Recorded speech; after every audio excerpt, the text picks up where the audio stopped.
Versa Podcast. Bom dia, boa tarde ou boa noite, dependendo da hora. Sejam muito bem-vindos ao nosso Versa Pod Videocast, sempre com convidados muito especiais, não é isso, Castilho? Muito especiais. E hoje não seria diferente. A gente tem aqui um querido amigo, Eric Navarro Volkart, que é empresário, influenciador, criador de conteúdo digital. Tem uma história incrível aqui que vai inspirar muita gente. Então, Eric, seja muito bem-vindo aqui no Versa, nosso podcast. Uma alegria imensa receber você aqui. A gente sabe que você estava em Nova York, né? Voltou para cá, mas eu quero que você conte toda essa história para nós, começando com a sua trajetória. Também acho que quem já conhece o Eric, é uma figura conhecida aí nas redes sociais, né? Sabe que ele foi juiz por 19 anos, mas é o que nós queremos saber. Você sempre quis ser juiz. Começa do começo, então, para nós, essa sua trajetória aí, Eric. E obrigado pela sua vinda aqui. Eu falei, será que o Eric vem de Nova York para falar com a gente? Veio. Mas aí ele pode dizer que veio, mas parece que vai ficar. É isso mesmo? Primeiro, obrigado pelo convite, Castilho. Obrigado, querido Renato. Prazer a todos e a todas que estão vendo a gente aqui. Bom, são muitas coisas. Eu vou começar com essa história de por que eu virei juiz. Acho que você perguntou isso, né? Foi. Então, na verdade, o que aconteceu foi o seguinte. Eu venho de uma história com a educação na fase infantil e adolescente muito desafiadora, né? Por conta das minhas neurodivergências, do TDAH, da dislexia e tal. Então, eu sempre era o pior aluno. Sempre o pior. E quando você vai sofrendo na escola, você aprende que estudar é sofrido, é dolorido. Então, eu não queria fazer faculdade, porque eu não queria estender esse sofrimento. Então, decidi que eu não ia fazer faculdade. Mas, para isso que a gente tem família, né? Quando você tem pais muito ciosos, era o caso dos meus, eles insistiram muito, nós temos que fazer faculdade. Eu falei, tá bom, mas eu não sou bom em nada, o que eu faço? Aí pensei em fazer jornalismo na época. Aí meu pai, não, faça direito, porque direito traz mais oportunidades. E para mim, na verdade, tanto fazia. Jornalismo, direito, não queria estudar. Tinha alguém ali quase que me obrigando, fui pro direito. Obviamente, eu morava aqui em São Paulo, obviamente não passei numa escola pública, os vestibulares eram difíceis. Passei numa escola privada, boa, só que a família não ia ter condição de pagar. Então, no mesmo dia que eu comecei a faculdade, eu comecei a trabalhar de vendedor de farmácia de bairro, de rua, assim. Então, o que a gente fazia? Eu comprava num atacadista diversos itens farmacêuticos e naquela época, aqui em São Paulo, isso foi em 94, havia muitas farmácias de bairro, não tinha tanto essa coisa de rede de farmácia, né? Então, passava nas farmácias de bairro e tentava vender aqueles itens e ter um lucrinho. Eu comecei a fazer isso, começou a dar certo, fui pagando a faculdade, só que eu fiz isso quase a faculdade toda. Até o final do 4º ano de Direito, eu já tinha equipe de venda e tal. E aí eu achei que eu fosse continuar nas vendas. Aí, conversando com meu pai falou, não, mas pô, você vai ter um diploma de direito, né? Isso tem muito valor. Só que eu não engajei na comunidade jurídica. Então, meus amigos de faculdade eu pouco via, porque eu trabalhava o dia todo, ia para a faculdade de noite, eram pessoas super legais. Mas eu via que eles estavam, assim, em outro planeta. E aí acho que eu tinha uma limitação de crença mesmo, de achar que isso não era para mim, era muito sofisticado. E eu era um cara da rua, não era um cara do estudo, minhas notas da faculdade também não eram, mas é que direito você leva, né? Pelo menos, até infelizmente eu acho que é assim, mas ou era pelo menos, você levava as notas ali na média e tal. Então, meu pai, pô, diploma, cara, você tem que fazer alguma coisa, você pagou a faculdade, é pra pouca gente. E aí eu conversava com os meus amigos, todos eles em bons escritórios, estagiando em bons escritórios de advocacia aqui em São Paulo. falavam inglês, imagina. Era outro planeta para mim.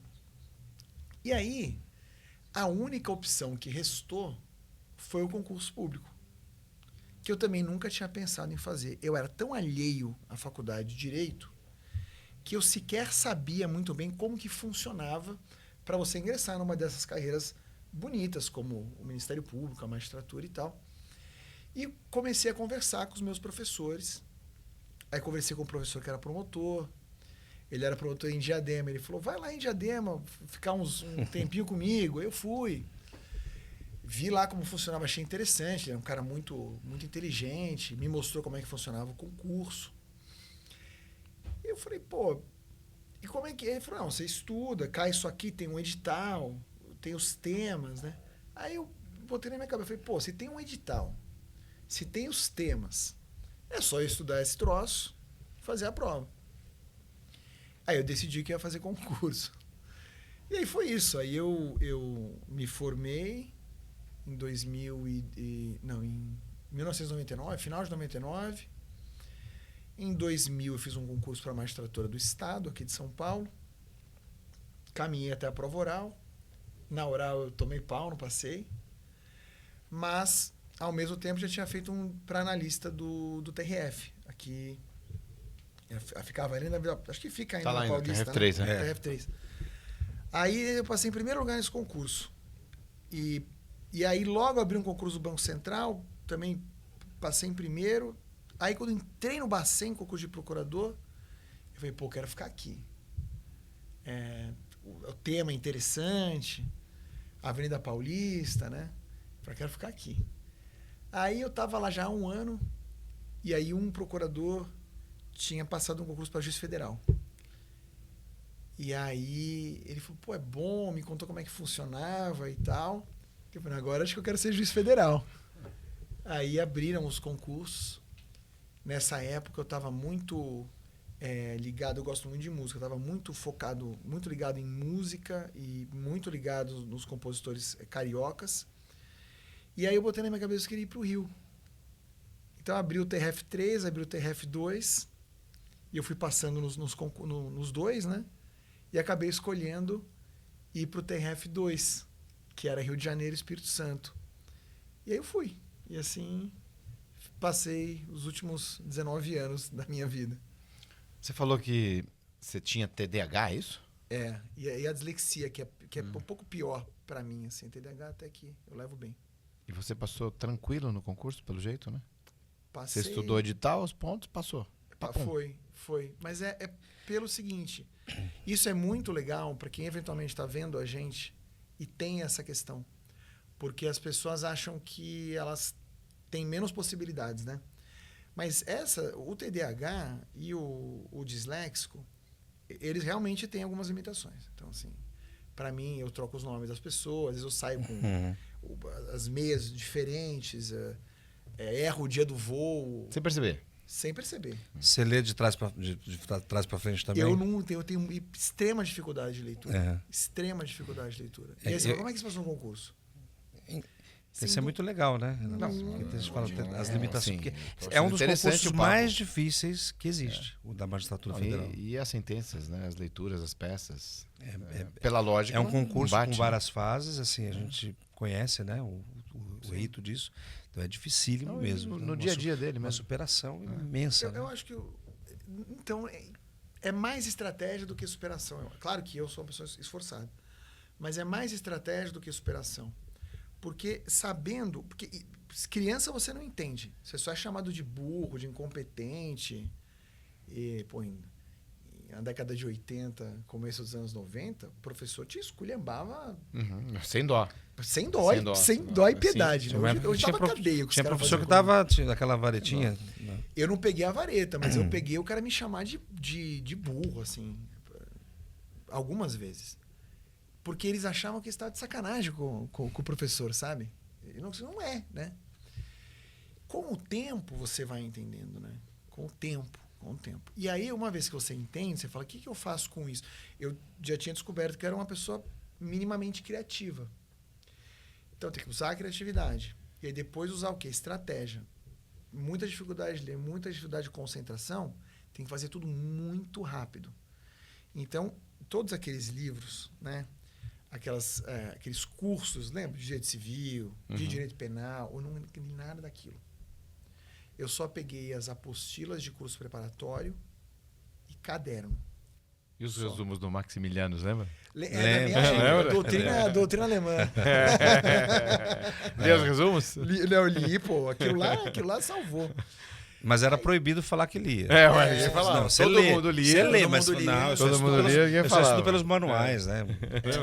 Não, nunca li curso, nada disso. Eu fazia aula, curso preparatório aqui no Damásio, Damásio. que era aqui do lado. Sim. Os professores muito bons. Eu ia nas aulas. Eu tinha um caderno. Os professores eram ótimos. Fiz E eu também. olhava Sim, a prova. Olhava, como é que é a prova? Eu tinha que saber a prova. Não tinha que ser um jurista de primeira. Tinha que saber a prova. Então foi isso. Eu passei bem, passei em segundo lugar no curso. Nossa. Poxa, eu tô achando que eu tenho TDAH, viu? Pois é. Nossa, assim. Eu sei que eu Porque tenho às vezes dislexia. eu confesso, às vezes assim, se eu concentro muito, eu desconcentro. E você falou da rapidez, eu tenho esse hábito de ser mais rápido mesmo nas leituras e jogar na criatividade. Sim, sim. Conversar depois aqui nos Depois- Mas eu bastidores. acho que todos nós temos algum grau de dislexia, eu sei que eu tenho. É. Mas essa coisa do concurso, Nome, Eric, mesma coisa, é nome. uma coisa muito Nome, interessante. tragédia. Nome. Sim. Eu fui membro de uma banca de concurso. É mesmo? É, Que legal. concurso número 17 do TRF3. Era presidente do tribunal, Newton de Luca, desembargador. de Um Luca, abraço ao professor da Newton, USP. querido amigo nosso. Convidar para vir aqui? Vamos convidar, tá convidado, mas depois eu ligo para o Newton para a gente agendar aqui. E nesse concurso, a minha experiência como membro de banca foi muito interessante, porque é um concurso difícil. Olha, você viu o Longo. outro lado. O outro lado. Só que o que me surpreendeu, você falou de dislexia, eu acho que não existe limitação para quem quer buscar um caminho. Eu acho também. Porque eram 30 vagas, não passaram 30, acho que foram 26. No oral, eu conheci o Ed Lira, que era cego. E num universo de quase 5 mil candidatos que iniciaram a prova, foi lá no Mackenzie a prova, no domingo, o Ed Lira chegou entre os 30, né? Cego. Ele ia com o pai dele, o senhor, né? E quando, na banca oral, né, eu era um dos membros da banca que arguiam, ele era preciso nas respostas. Preciso. E aí eu fui entender que a capacidade... Ele era preciso e falava o que precisava, ele acertava. Só que ele não evoluía tanto quanto os outros. Então ele era mais legalista, né? Ele estudava pela lei. E aquilo me impressionou. Eu falei, ele não entrou por cota, ele não entrou por... Ele foi por meritocracia, Renato, algo que aquilo eu falei assim, olha, eu acho que ninguém pode reclamar, nem muito menos. E o Ed é juiz federal, então ele passou, né, naquele concurso e é uma experiência que você está falando hoje, que você com TDAH passou num concurso dessa natureza em segundo lugar. Olha, quem tem TDAH, agradeça, porque é só canalizar a sua dificuldade, né, para aquilo que você tem pretensão, para o seu objetivo. Então, E de uma dificuldade sempre vem uma oportunidade. exato. Sem dúvida. Mares calmos não fazem, né, não faz bons marinheiros. E Sim. também o céu, claro, não fazem bons pilotos. Também. E até tava na Bíblia hoje, tava lendo minha passagem bíblica, hoje ou ontem, falando da preguiça. Né? A preguiça ela é condenada. Então, você tem uma dificuldade, vamos ver o lado positivo? Temos aqui vários exemplos. Vamos tirar, né? Vamos levantar, não vou falar, mas vamos levantar e fazer acontecer? Vamos. Aqueles que dormem. Né? Enquanto você está dormindo, a gente está trabalhando. Não estou dizendo aqui que não tem que dormir. Né? E depois você vê alguém O que fala, suficiente só. Né? não, durma o que... não durma demais, né? Vamos dizer assim. Mas, às vezes, vale a pena sacrificar um pouquinho do sono em prol de um objetivo, de um foco, né? O Eric falou aqui, ele tem estratégia. E ele falou, tem que ler rápido. Brinquei a questão dos resumos. Isso acabou gerando até uma vantagem competitiva para ele. Né? Sim, uma sim, oportunidade. sim. Ele pode trazer alguma coisa aqui Sem para o dúvida. pessoal, uma oportunidade. E aqui, já aproveitando, então você ficou 19 anos. Hoje ele é um influenciador. Estava vendo nas redes sociais dele, mais de 157 mil seguidores. E o jeito que ele fala. Né? Falou pausadamente, olhou para mim, falou, Renato, não esqueceu o nome. Né? Tô conhecendo ele aqui agora, hein? Faz 17 minutos que a gente se conheceu. Então não esqueceu o nome. Tô até achando que é fake isso que ele tá falando aqui. Não sei não, hein? Olha. Fala com a minha esposa. Fake news, hein?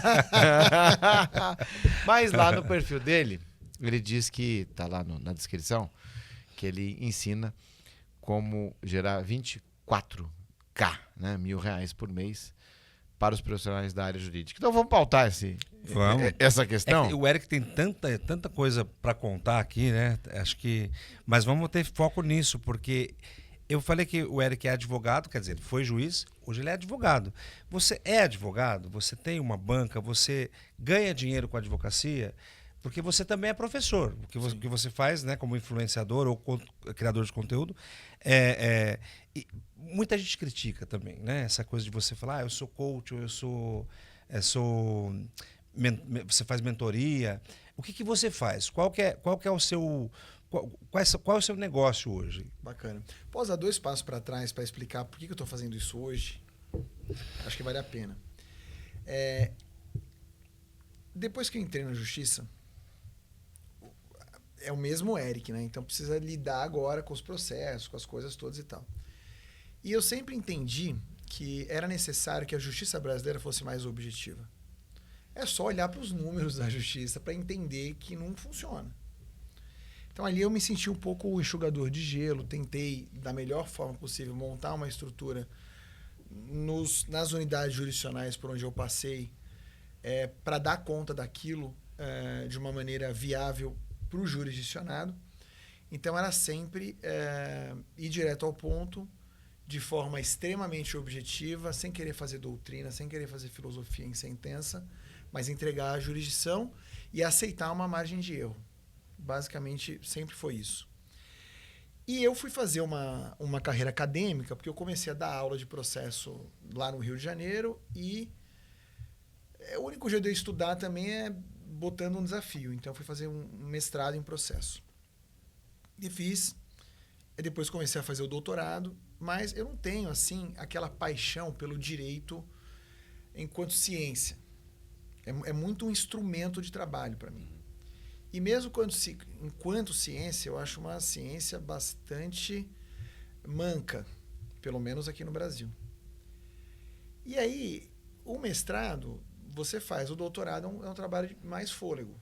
É difícil fazer um doutorado. Se você não gostar, é muito sofrido. E eu entrei no doutorado e falei, nossa, eu não vou conseguir fazer isso aqui de jeito nenhum.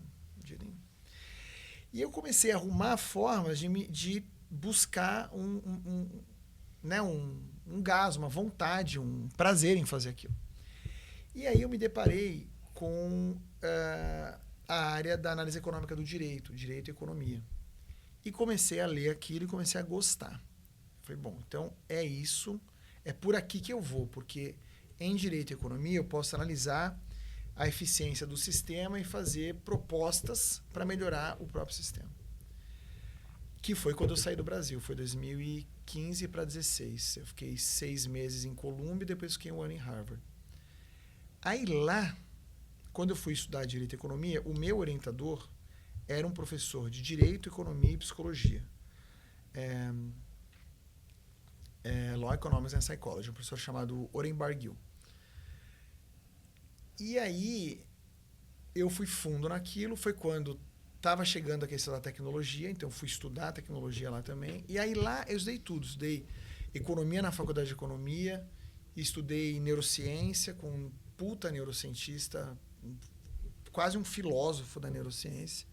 Estudei direito, behavioral law and economics, estudei todas essas coisas e voltei para o Brasil. Defendi a minha tese, e a minha tese ela tem um monte de propostas para o sistema de justiça, muitas delas voltadas para o advogado e algumas institucionais, que até tem, algumas foram até implementadas, depois a gente pode falar disso.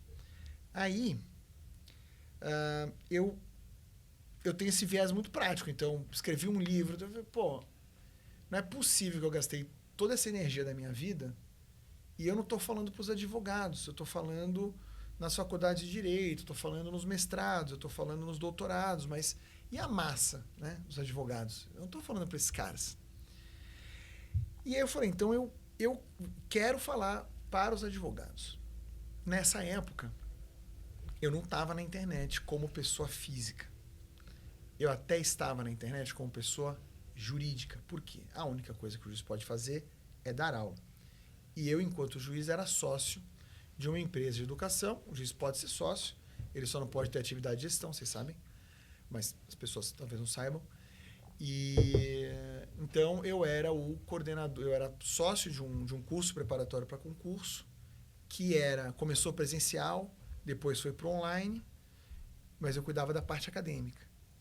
E o curso estava no digital, estava no online, estava nas redes sociais, e o discurso era sempre concurso público, né, voltado para quem queria essas carreiras jurídicas. Mas eu queria falar na pessoa física, queria falar para os advogados. E aí eu comecei a estruturar um curso para falar para os advogados. Uma versão da minha tese de doutorado que chama-se Análise... tá vendo? Já esqueci o nome da minha tese, para você ver como é que é. Meu próprio livro. Mas alguma coisa assim. Direito, Economia e Psicologia... ou Análise Econômica do Direito. Como o direito, a psicologia e a economia podem salvar o Brasil da tragédia da justiça. Era isso. Usando o negócio da tragédia dos comuns e tal. E aí, eu criei um curso que basicamente era tudo que eu tinha estudado sobre a neurociência do processo decisório para ajudar os advogados a escrever petições extremamente curtas, mas muito impactantes do ponto de vista argumentativo. E também a fazerem sustentações orais muito impactantes, mas também extremamente objetivas, respeitando o tempo do juiz, explicando aí mais como juiz e menos como professor que estudou essas ciências em conjunto. A realidade do juiz, se você fizer uma conta do número de sentenças, dividir pelo número de juízes e número de dias trabalhados, cada juiz brasileiro dá quase 10 sentenças por dia útil. Então, vamos começar a falar o português claro e parar de conto de fadas e entender que, se você fizer a conta, o juiz gasta minutos olhando um processo para dar uma sentença. Então, como é que você lida com essa realidade e ainda disputa a atenção do juiz num mundo em que a atenção está completamente difusa por 1000 razões? Então, eu criei um método para isso, baseado no que eu vivenciava como juiz e no que eu aprendi de neurociência do processo decisório e tal. E aí eu lancei esse curso. Foi assim que eu fui para o digital falar com os advogados. De uma maneira muito sutil, que fosse boa para o sistema de justiça e que, obviamente, fosse economicamente viável, porque eu acredito que toda atividade, para durar, ela tem que ser economicamente viável, porque senão você não está gerando valor para ninguém e em algum momento você não vai continuar fazendo aquilo por muito tempo. Então eu tenho essa cabeça. E fiz isso. E talvez fosse a única forma de como juiz fazer isso, né? Porque o juiz tem uma série de restrições e eu não queria também ter nenhum tipo de problema. Eu fiz isso, foi bem, deu super certo. E eu já tinha a ideia e aí eu comecei a estudar muito o marketing digital. O marketing digital, estudei a fundo e fui olhar os provimentos, os regramentos da OAB a respeito desse assunto. Vi que tinha muita coisa que o advogado podia fazer, algumas coisas que ele não pode fazer, e acho que não tem que poder mesmo, na minha humilde opinião. Mas tem muita coisa que dá para fazer bem feita. E aí eu disse, poxa, os advogados tem muita coisa que os caras podiam fazer e não estão fazendo, né? Mas eu não podia, obviamente, ensinar isso enquanto juiz. E aí, quando eu saio da magistratura, eu já saio com esse projeto na cabeça, que era...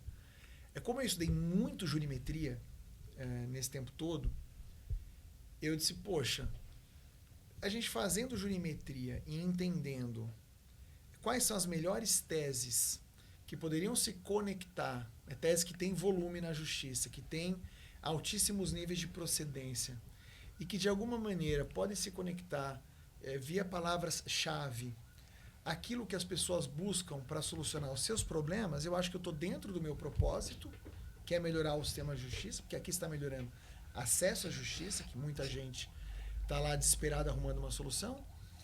E outra coisa, ninguém vai melhorar o sistema de justiça se não melhorar a vida dos advogados, porque os advogados são quase todo o sistema de justiça. 1.300.000 advogados. Muitos pensando em trocar de profissão. Quer dizer, aí eu não estou falando da advocacia de altíssimo nível, que está sentada aqui a essa mesa comigo. Eu estou falando da grande massa dos advogados. E a gente estava falando, né, nos bastidores, eu e Castilho, antes de começar esse podcast, quer dizer, a pessoa ela se sacrifica para fazer uma faculdade de direito em busca de um sonho. Depois ela se sacrifica para passar no exame de ordem. E aí ela encontra tantos obstáculos, porque o que ela aprendeu na faculdade muitas vezes não resolve esses primeiros anos para entrar no mercado jurídico, e ela acaba desistindo. Ou então ela acaba tendo uma vida, às vezes, miserável, no sentido de muito dura. E aí o direito, que era aquele sonho que ela pensava em desfrutar, e aquela carteira da OAB, que eu entendo como algo extremamente poderoso, ela está ali subaproveitada. Eu disse, não, já que eu entendo um pouquinho de ciência argumentativa, já que eu estudei muito o sistema de justiça, principalmente do ponto de vista econômico, né, de recursos, do ponto de vista de tornar o sistema mais eficiente, e já que eu tenho esse propósito, e agora não sou mais juiz, eu vou ensinar os advogados, e conhecia bem a parte da jurimetria, eu disse, bom, eu consigo aqui enxergar teses que podem ser facilmente ensinadas por mim, porque essas pessoas, elas não necessariamente são super especialistas em alguma coisa, não tiveram essa oportunidade. Então, eu consigo ensinar aqui isso para elas. Eu consigo, dentro dos provimentos da OAB, ensiná-las a produção de conteúdo de qualidade e fazer com que elas apareçam como solucionadores de problema das pessoas na ponta. E assim, mesmo sem ter um escritório de advocacia estruturado, mesmo sem conhecimento ainda de negócio, mesmo sem ter uma super especialização numa determinada área do direito, uma pessoa em qualquer lugar do Brasil, sem estar presa àquilo que eu chamo de loteria do CEP, ela pode advogar. E como todo negócio digital, você consegue fazer uma conta. Então, qual é o valor do CAC, qual é o custo do lead, quanto a pessoa tem que investir, a gente faz essa conta e mostra que ela consegue faturar os R$24.000 por mês num determinado espaço de tempo. Então, essa é a primeira metade da resposta. Usando as teses Usando que esse você... método, esse método e essas teses que você também ensina. São teses simples, né?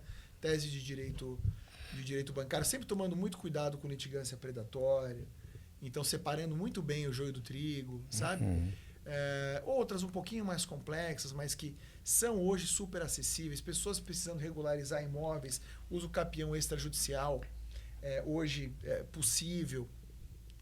Então, tem produtores rurais, pequenos produtores rurais que precisam regularizar a sua propriedade e às vezes nem sabem direito como faz isso. Então, chega um conteúdo informativo para essa pessoa, por uma busca que ela faz na internet, ela se conecta com o advogado. Então, a gente busca resolver os dois lados dessa forma. Deixa eu fazer uma pergunta aqui, olha. E eu advogo, depois eu posso dizer como. Tá. Como que a inteligência artificial, as plataformas, os modelos de IA, inclusive os jurídicos,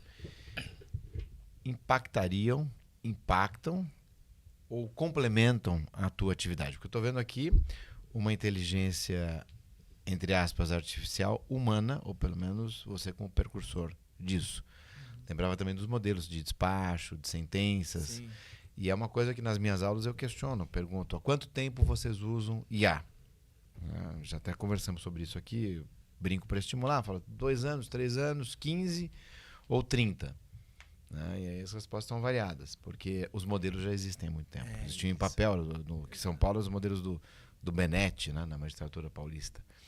Mas eu estou vendo aqui, quando você traz linguagem simples, que está na moda hoje, né, que deveria ser algo lógico e objetivo. Né? Eu sou filho de magistrado, o pai foi desembargador. É verdade. E ele sempre falou, olha, seja objetivo. Nós temos aí milhares de processos para julgar. Tente chamar a atenção. vá direto ao ponto, né? E por algum motivo, uma parcela, né, dos profissionais da área jurídica não usam essa técnica. Por isso, explica uma parte do seu sucesso também, mas é algo que deveria ser lógico. É claro. Né? Até a gente falando do TDAH, etc. Enfim, eu tenho um pouquinho desse viés mais objetivo, mais prático, etc. Assim, também não consigo ficar muito tempo lendo, enfim, isso ajuda. Mas como é que você vê isso? Então, essa tecnologia, ela complementa, ela impacta, e por que essa lógica não acontece na nossa atividade? Essa é uma pergunta excelente, né? Para nós que temos essa visão, esse mundo de hoje é maravilhoso. Porque agora não é mais uma questão de gostar ou de não gostar. A questão é que a tecnologia, muito obrigado. A tecnologia, quando ela é muito eficiente, ela vem varrendo todos os mercados. E você não tem muita escolha. Ou você, né, decifra-me ou te devoro. É bem isso mesmo.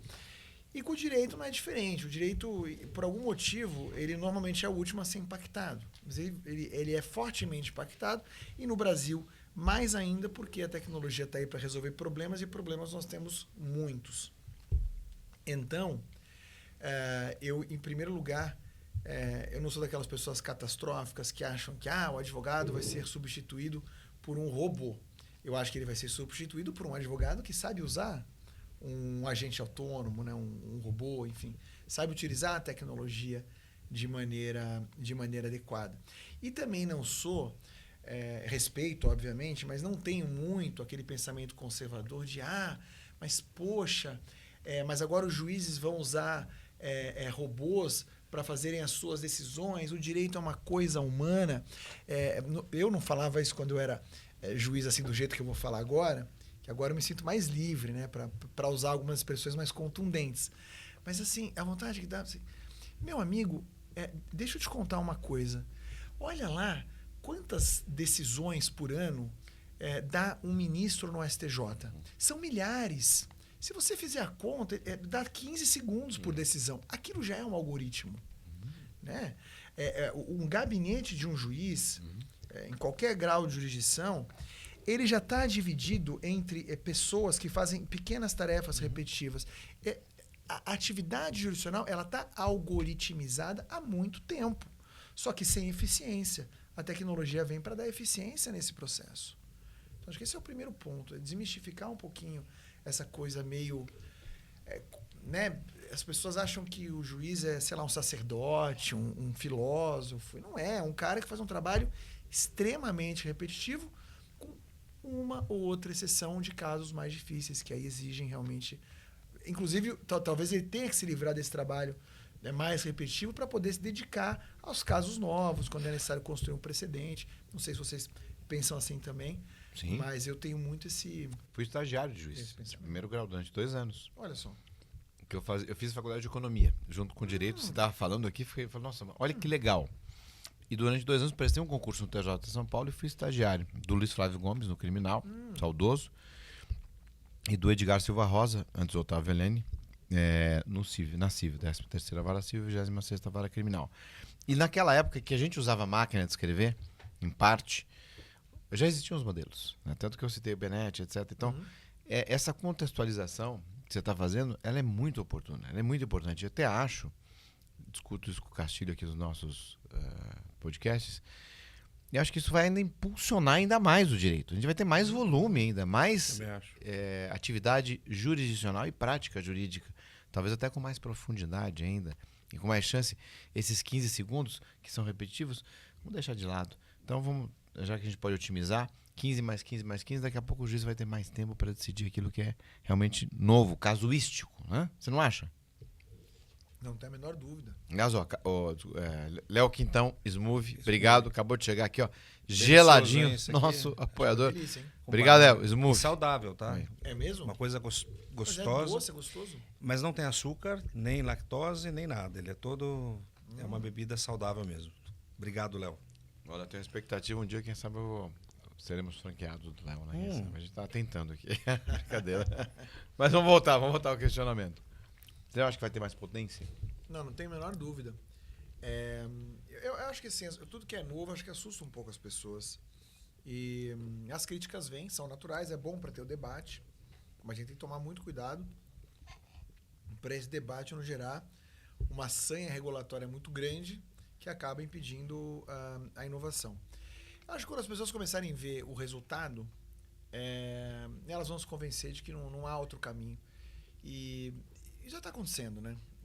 No escritório de advocacia, acho que vocês podem falar melhor do que eu, dentro do judiciário também, a gente tem a vantagem de que nós já tínhamos os nossos processos, praticamente todos eles eletrônicos, e como infelizmente nós temos 80 milhões de processos no sistema, bem ou mal, a gente tem um data lake grande, né, pelo menos para parâmetros jurídicos, para treinar os modelos. Então é inevitável. E sim, o que um ministro do Supremo tem que fazer se não estudar a fundo os casos difíceis? Inclusive lá só deveriam chegar casos difíceis, e no STJ também. Isso. E não 300 mil processos, sim, como chegam no STJ. E o juiz de primeiro grau, caramba, o juiz de primeiro grau ele tem um trabalho muito duro ali no front de colher prova. E é só ele que colhe prova. É fundamental. É fundamental. Só que hoje dá raiva de fazer audiência porque você precisa decidir trocentos mil processos. Você fala, caramba, a audiência não acaba, mas eu tenho que dar a sentença lá e como é que faz e tal. O juiz hoje vive uma situação muito difícil. Pesadíssimo. Pesadíssimo. Ele precisa da tecnologia. É necessário. E eles querem, os juízes querem. Estão abertos. O momento é bom. O Eric, então, voltando aqui para você é advogado, você, nesse seu curso, nessa sua, nas suas lives, né, você se propõe, então, a ensinar o advogado a utilizar, inclusive com inteligência artificial. Sim. Você ensina também um modelo de negócio, porque o escritório é um negócio, você tem que ter método, você falou aí do CAPEX de investimento, sim. Você dá esse briefing para ele também? Tem que dar. Porque senão o cara começa, como é que ele vai primeiro, como é que ele vai captar o cliente, né? O cara sai da faculdade, se ele aprendeu bem o direito já tá bom, mas aí e depois, né? Não é o ponto de chegada, a faculdade é o ponto, ele concluiu a faculdade, mas é a partir dali que a vida começa, né? Sem dúvida alguma. Eu acho que tudo é um negócio, sabe? Então, quando eu estava lá na justiça e recebia um número de processos, tinha que dar um número de sentenças, aquilo tinha que ser visto como um negócio. É um negócio em que eu tenho um salário que é pago pelo Estado e eu preciso de um entregável que é a prestação jurisdicional e aqui eu tenho que criar processos para isso aqui funcionar. Então sempre tive essa cabeça. Lá, depois no ênfase, que é o curso, né, que era o curso preparatório, e agora também. Então, sim, inclusive o diferencial, porque veja, eu não inventei esse modelo de atuação do advogado, né? Isso já existia, claro. Mas o diferencial que eu tentei trazer foi exatamente de criação de um modelo de negócio. Então a gente vai avançando com o aluno, né? Primeiro eu preciso ensinar esse aluno a voltar a ter prazer pela advocacia. Isso só vai acontecer com ele ganhando algum dinheiro. Então ele tem aqui as teses, que todas elas são escritas nesse modelo que eu criei de uma comunicação muito fácil com o juiz. Ele, óbvio, vai ter que adaptar ele ao caso concreto. Eu ensino o básico da inteligência artificial generativa, para ele também criar óbvio, eu dou uma série de prompts, mas para ele entender como os prompts funcionam, como que ele pode utilizar isso, porque ele vai começar a ter um pouco de volume. Então, tem isso, tem um CRM, tem... Visual também? Visual também. As petições estão em Visual, inclusive. Com moderação. Mas sim. E aí, a partir daí, ele começa, né? Esse meu processo, ele está muito no início, porque eu saio da magistratura em agosto do ano passado. Então, eu lanço esse produto em novembro. E são já 700 alunos nesse produto, né? Agora, o que acontece? Agora eu tenho alunos efetivamente ganhando dinheiro. Então, eu já estou preparando para eles o próximo passo, que é uma camada de gestão um pouquinho mais pesada. E nesse meio tempo eu fui me aproximando de legal techs que resolvem problemas de advogado também, porque a minha ideia era criar um ecossistema. E agora eu estou criando esse ecossistema, que é o meu grande objetivo. Então, é trazer o advogado pela educação e depois levar esse advogado para consumir serviços de empresas que usam tecnologia para resolver problemas de advogado. Suporte, que é muito bom. Sim, sim. Vou fazer uma pergunta, até pro Castilho também. Outro dia estava pensando, mas me veio agora a dúvida. Aproveitando até que temos aqui um ex-magistrado com todas essas características, né, de ensinamento e de prática, que é interessante nessa visão.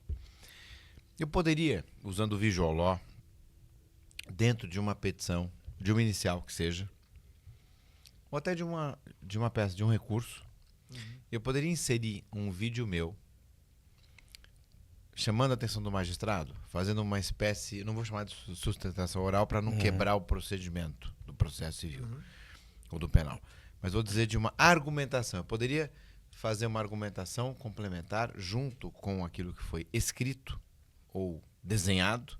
Eu poderia ter um vídeo do advogado falando: excelência, este vídeo que eu coloquei usando um método de Visual Law que completa a minha argumentação técnica escrita, eu gostaria de chamar a atenção de Vossa Excelência para uma questão fática específica. Eu poderia colocar este recurso, um vídeo, dentro de uma peça? Renato, essa é uma excelente pergunta. E eu responderia da seguinte forma: sim, mas a gente tem que tomar alguns cuidados.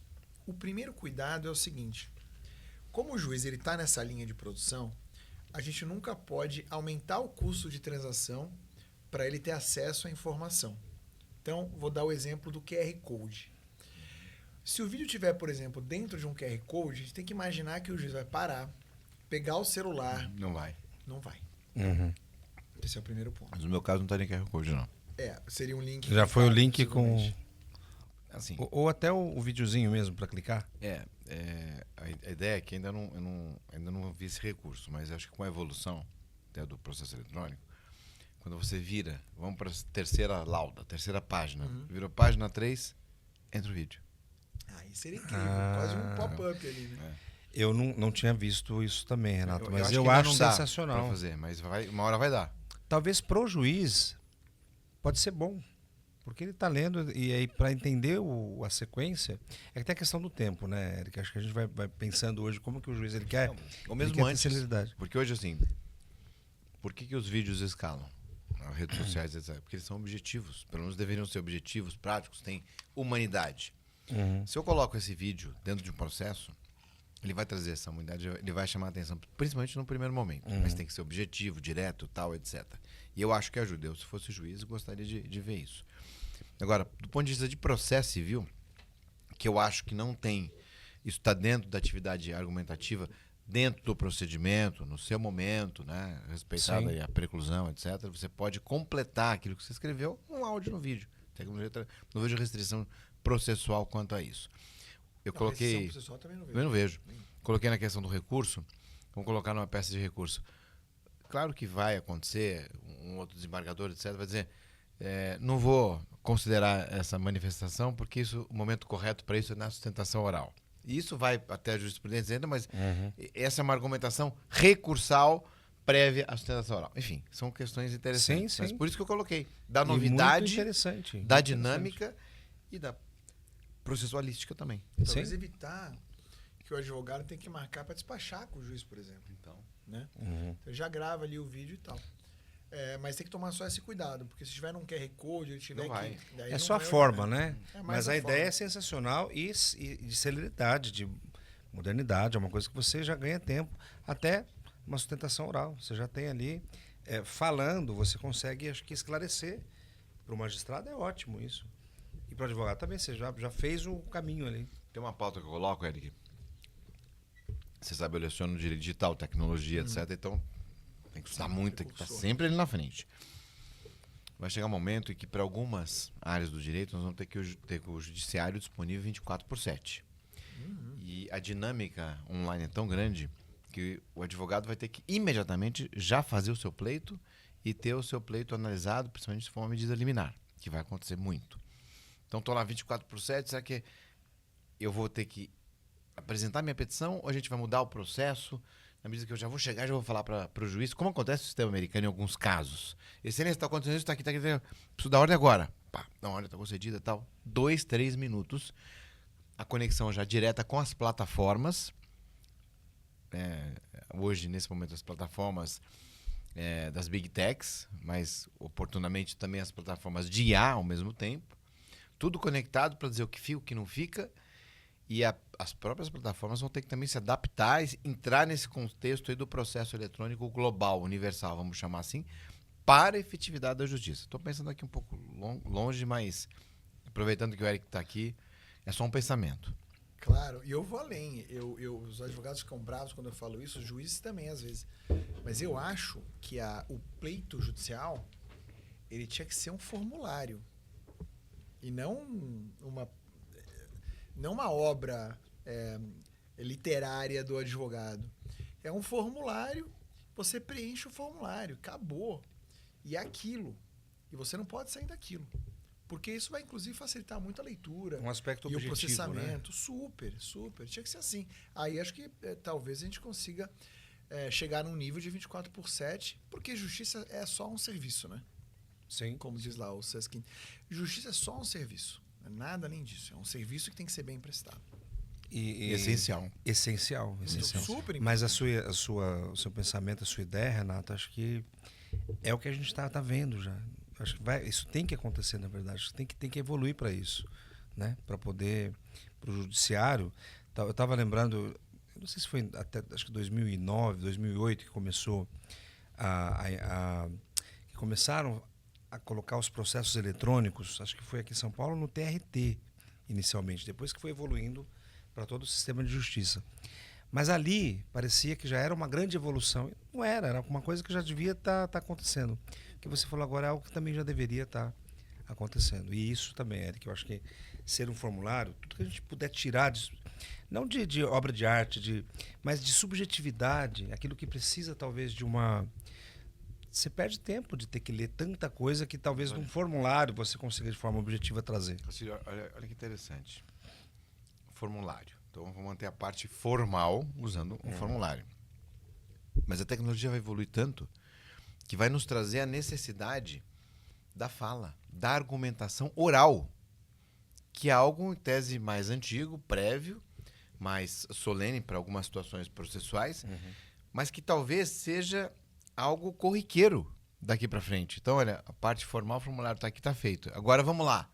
Vamos no face-to-face. Sim. Castilho, Renato, autor, réu, autor, etc. Magistrado, estamos aqui, simulando alguma coisa assim. A parte formal está encaminhada, está tudo com as telas aqui, bonitinho, etc. Eu vou lá e coloco, olha, difamação online, não consigo exercer o direito de resposta na mesma potência que houve a viralização desse conteúdo. Castilho está lá, representando a plataforma. Não, mas você pode fazer isso, etc. Eu falei, excelência, esse procedimento não está funcionando, está demorando. Determine uma medida imediata sob pena de uma punição X ou bloqueio pecuniária, bloqueia tantos criptos, etc., alguma coisa assim. Aí você vem e já consigna aqui, não concordo, ele dá decisão, já vou apelar agora para o tribunal nesse momento, já tem um desembargador pronto ali para recorrer, você já vai, argumenta, eu já argumento também, e o formulário está indo lá, o segundo formulário já foi para segundo grau. Talvez aconteça isso. Talvez. E essa dinâmica, assim, é um palpite que eu tenho, vai gerar um aumento muito grande das demandas, porque vai fazer com que a justiça tenha mais efetividade no menor tempo. É um palpite que eu acho que pode acontecer. Olha, um bom ponto é o seguinte, um pouco disso, talvez sem essa oralidade toda, já aconteça nas ODRs, né? nas plataformas de resolução online de demandas. Sim. Seria mais ou menos isso, uma mediação, né?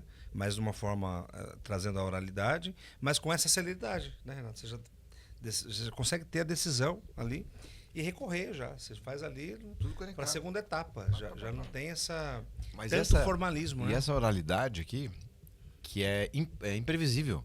Né? Que é a essência do direito, da argumentação de júri, etc. Enfim, você começa a ampliar, porque o formulário, a forma, está cumprida, está tudo ali. Não, mas isso que você falou, não, está aqui, ó. Já tá, mostra aqui, ó. Puxa aqui em tempo real, já puxa aqui um holográfico, tal, não sei o que, tá vendo? O sujeito que fez isso, a simulação do acidente, etc. Enfim, aí vai. Acho que vai acontecer. Sim, vai acontecer. Mas eu acho que a oralidade humana ela não vai se perder, pelo contrário, ela vai ser estimulada. A gente vai ter mais tempo para isso. Sim. E aí vem uma questão de treinamento. É todo mundo que consegue falar, que gosta de falar. Você falou da prova oral, primeira vez que no primeiro curso você não passou. E vem aquele. Então a gente talvez tenha, né? Não vou dizer uma volta, mas um incentivo muito grande para essas técnicas. Também e é aquilo que, se você parar para pensar, sempre que alguém fala de tecnologia e substituição de atividade humana, idealmente sempre fica aquilo que o homem é bom em fazer. E argumentar oralmente é uma dessas coisas super-humanas e que talvez a máquina não vá substituir. Sem dúvida, sem dúvida. Mas olha, que legal, hein? Quanta coisa a gente poderia ainda discutir. Vamos marcar uma outra conversa, viu, Eric? Para saber mais coisas. Prazer. Então, eu acho que a sua... Você imagina que legal poder fazer um curso com o Eric, né? Que tem essa experiência, essa visão que ele trouxe aqui de magistrado, sabendo a necessidade, a demanda de um advogado. Então, eu quero ver se consigo tempo, viu? Para entender, para fazer o curso do Eric também, para poder estar lá. Hashtag tamo junto. Tamo junto, é isso aí. Né? Mas muito legal. Posso fazer uma última pergunta? Assim, o que é a verdade e a justiça para você? Bacana. Posso só voltar um passinho para responder um finalzinho da sua pergunta? Passo, claro. É importante. Claro. Porque você perguntou se eu advogo. E a resposta é sim. Quando eu saí da justiça, o que aconteceu? Muitos advogados me procuraram para dar soluções para casos difíceis. Então, eu acabei montando uma advocacia muito restrita para atender esses advogados, mas eu também percebia que eu precisava exercer aquilo que eu estava ensinando. Então, aí nós criamos junto a um aluno meu, eu criei um escritório virtual, em que eu não apareço, eu fico mais como consultor, chama-se Voz Advogados. A gente começou do zero, para mostrar que, utilizando lá as nossas técnicas, a gente podia fazer os 24 mil de faturamento por mês, né? E estamos com 5 meses e já bem além desse valor. Mas é importante porque ali eu aprendo e melhoro o próprio método, né? Então, nada melhor do que você fazer para poder... o único jeito. Sem melhor dúvida jeito. Nenhuma, sem dúvida nenhuma. Mas agora vou responder a sua última pergunta, que eu esqueci qual que era. Vamos ver se ele lembra. Eu acontece sempre isso. Agora eu tenho certeza que eu tenho essas coisas também. Pois quem sabe? Acho que todos nós temos um pouco de TDAH, isso eu sei. Né? E dislexia eu sei que eu tenho. Eu gosto de ver coisas de trás para frente, por exemplo, revista ou leitura. Eu gosto de ler do final. Eu quero ler o final primeiro. Isso é um sinal de dislexia. E não tem problema nenhum, é só você organizar o jeito que você vê as coisas. Por exemplo, eu sou daltônico, eu não vejo as cores da mesma forma. Não importa. A forma que eu sou daltônico. Sério? Sério. Não sabia.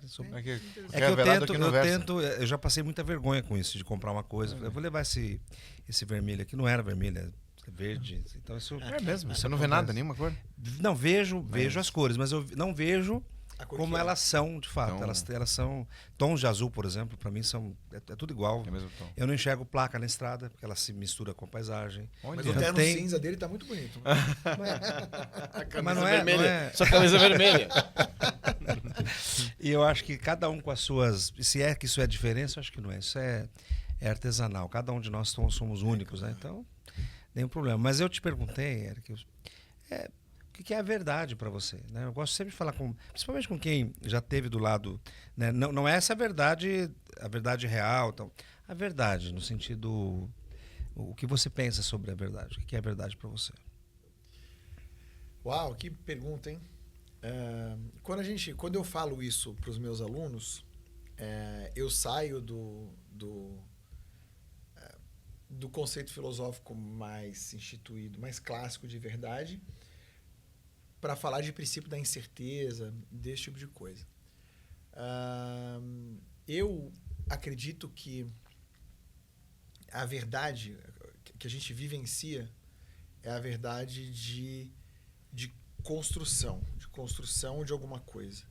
Então, eu só acredito nisso, acredito em caminho. Eu acho que a verdade é aquilo que você vivencia durante o seu caminho, e se você conseguir dar sentido a isso com um propósito, maravilha. Então, eu não sou uma pessoa religiosa no sentido tradicional, ainda que eu tenha uma convicção muito própria. Então, eu sempre precisei construir os meus propósitos, o que em alguns momentos é ótimo, em alguns momentos é um pouco desafiador. Mas, do que eu tenho visto até aqui, acho que estou mais ou menos na metade da minha vida, espero, esses propósitos, eles tendem a dar certo quando eles caminham para um lado de servir, né? Para um lado de gerar bem-estar, aumento de bem-estar social para as pessoas. Então, para mim, verdade é isso. Verdade é a construção, vivenciar um caminho de construção de algo que gera valor para as pessoas. Todo o resto são construções que podem ser válidas e tal. E também não acho que exista uma verdade ali absoluta, objetiva, que todo mundo deva seguir, que não passe um pouco por essa coisa quase budista de vivenciar o momento, sabe? Perfeito. Até você falou de... eu sou cristão e todo dia de manhã eu uso aqui o Glorify. Ele traz aqui um pensamento filosófico, traz uma passagem bíblica, um contexto e uma oraçãozinha. Eu também acompanho, tenho o Glorify. Que você gosta, a gente faz. E faz uns 3 dias, apareceu esse, eu separei e falei, nossa, o Castilho sempre quando pergunta de justiça, eu vou separar esse aqui agora. E você perguntou de verdade também. E a Bíblia fala muito da verdade, né? Então a verdade, ela até num outro contexto, fala tanto da verdade que a mentira é muito condenada, né? O pai da mentira é o diabo. Mas eu trouxe da justiça. Olha quem falou. Agostinho de Hipona. Sabe quem é Agostinho de Hipona? Sim, sim. Santo Agostinho. A justiça é aquela virtude que dá a cada um o que lhe é devido. Então encaixa naquilo que a gente está conversando. Santo Agostinho aí, tá? Olha que definição interessante. Virtude, ele fala que é virtude, né? Que dá a cada um aquilo que lhe é devido. Real, verdadeiro. Deixa eu fazer um encaixezinho aí, né? Sim. Mas eu lembrei, separei aqui 3 dias atrás. E você vê, isso vem da filosofia, né? E bíblico, mas verdade é dar a cada um aquilo que é seu, que é o que a gente aprende na faculdade, né? E a justiça, né? A justiça é muito ampla. A gente não sei o que é justiça, né? A gente sabe o que é injustiça. Justiça é sempre mais difícil. Nós trabalhamos em sistemas de justiça, que é outra coisa. Convenções, né? São convenções. São convenções. Mas justiça é algo bem diferente, muito mais ligado ao divino do que propriamente o Santo Agostinho que ele citou ali, tem uma outra dele que tem muito a ver com o que eu falei aqui agora. Essa coisa da busca, né? De vivenciar o caminho. Tem uma passagem dele que ele fala, talvez a felicidade consista na busca da felicidade. Eu adoro isso aí. Porque é o único jeito de viver. Eu sou muito pragmático, né? É o único jeito de viver minimamente bem. Porque se estiver sempre achando que só pode ser feliz depois que você chegar em algum ponto... É o que a grande maioria pensa. Você vai ser infeliz a maior parte da vida. A monetização da felicidade, a busca da felicidade. A felicidade, ela está onde nós a colocamos. Mas as pessoas nem sempre colocam a felicidade onde elas estão. Então a felicidade está sempre em uma busca. Ser feliz é uma escolha diária. Né? Exato. Não tem... Ele falou em servir, né? Falou em servir, Uhum. quando se pediu a definição da justiça. E olha que interessante, muitas vezes é que a gente não exercita muito isso, né? O que é muito bíblico também, mas você fica muito mais feliz, exercitem isso. Eu tento fazer isso todas as vezes, não consigo sempre. Mas quando você ajuda alguém, se for em servir, ajudar alguém, você tem um nível de felicidade, ver aquela pessoa alegre e feliz e que você pôde colaborar. A percepção de felicidade sua é muito maior do que quando você tem uma felicidade porque você conseguiu comprar alguma coisa. Por exemplo, pode fazer o teste. Sim. Pode fazer o Sem teste. dúvida. É que, infelizmente, a gente não faz tanto disso. Mas é algo que eu queria aqui adicionar aqui dentro do contexto. Foi filosófico hoje aqui, hein? Foi para além do que a gente queria saber de uma... Mas o conteúdo que o Eric traz aqui é sempre muito amplo. E você faz isso. Eu acho que o seu trabalho, essa sua entrega, né? Esse trabalho de você trazer uma experiência muito interessante e desenvolver um negócio para ajudar as pessoas, porque o que você está fazendo é ajudar as pessoas. né? Quem vai procurar as suas ideias, as suas teses, você fala, eu quero 24K. É a partir dali quem quer buscar. Né? Você está dizendo, olha, tem um caminho que é esse. Isso é uma entrega, isso é uma forma de... o nosso trabalho tem que ser assim, né, Renato? Acho que você, que é um dos maiores advogados do país, então, assim, tudo que você faz, e eu conheço o seu trabalho, é uma entrega. É uma entrega que vai ajudar alguém. E ajuda. Então, essa forma pode ser de uma forma voluntária, involuntária ou profissional, mas a gente tem que fazer isso sim. Entregar e ajudar sempre o próximo para que a gente tenha o princípio lá. E aí a justiça, na minha visão, é o que mais se aproxima disso. Né? A justiça distributiva, porque hoje a gente concentra tem pouquíssimos ricos e tem muito pobre. Tem muita riqueza na mão de uns em detrimento de pobreza na mão de outros. Então, essa injustiça social o problema da distributividade é que, na minha visão, é injustiça, porque daí se todos pudessem ter as mesmas chances, claro que é utópico isso pensar em qualquer lugar do mundo, mas o que está errado é essa forma de distribuir. E acho que se as pessoas tiverem essa entrega, né, no trabalho, mesmo quem é muito rico, não tem problema ser muito rico. Nenhum. Ao contrário, é mérito de quem consegue ficar muito rico, mas sem deixar de olhar o próximo. Isso. E esse é o problema. O problema não é ficar rico, milionário. O problema é esquecer do próximo. Então, acho que isso é... Eu não... Só uma última coisa. Eu não conheço ninguém, a gente está falando de estar aqui no ambiente jurídico, eu não conheço nenhum advogado desse tamanho que não seja vocacionado para servir. Honesto. Né? Por quê? Porque não dá... você não tem nem gás para fazer. É impossível, você não tem a consistência necessária no tempo que isso leva, com a energia que isso leva para chegar nesse tamanho, se você não for uma pessoa vocacionada a servir. Por quê? Porque é só assim que você constrói esse ambiente, esse ecossistema, senão você afunda, acaba no meio.